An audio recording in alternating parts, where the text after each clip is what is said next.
Ou reprendre une activité à la campagne, un projet qui peut en faire douter plus d'un. Johnny, assureur à Pont-de-Chéruy dans l'Isère, lui n'a pas hésité une seconde pour réaliser son rêve, ouvrir une épicerie de village à Bourg-Argental. Aujourd'hui, moi je suis venu premièrement pour la qualité de vie dans le Pilas. J'ai été aidé par Initiative Loire qui m'a fait un prêt d'honneur et également par Loire Active qui m'a garanti mon projet et par une association qui s'appelle Les Cigales, qui est un groupement d'entrepreneurs qui aide de manière financière mais également morale par l'intermédiaire de parrains de projets pour tout au long de la construction de mon projet arriver à la finalité aujourd'hui, l'ouverture de mon épicerie à Bourg-Argental. Invité par la MIF, la maison de l'information sur la formation et l'emploi en Loire-Sud, les communautés de communes des monts du Pilat rhodanien et la maison des services de la communauté d'agglo Loire-Forêt, Johnny est venu témoigner de son expérience auprès d'une quinzaine de porteurs de projets qui souhaitent également s'installer en milieu rural. Alors nous, au niveau de la communauté de communes du Pilat rhodanien, on a mis en place une maison des services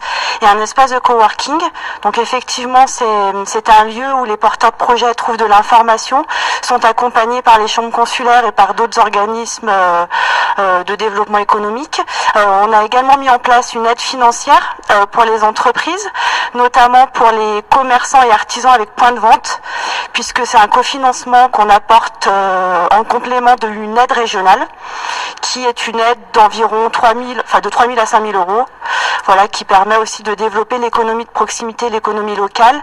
Et également, on souhaite axer notre développement économique sur le numérique, puisque au niveau de la communauté de communes du Pilat rhodanien, également au niveau des monts du Pilat, on a un partenariat avec le Ciel pour développer le THD, donc le très haut débit. Donc toutes nos communes, tous les habitants, toutes les entreprises auront le très haut débit à horizon 2018. Chaque territoire donc a ses propres dispositifs. Pour les monts du Pilat, on a des aides à l'immobilier et à l'investissement matériel. Ce sont des dispositifs financiers pour soutenir, accompagner les entreprises qui veulent bien s'installer en milieu rural ou se développer. Ça peut être les entreprises existantes également.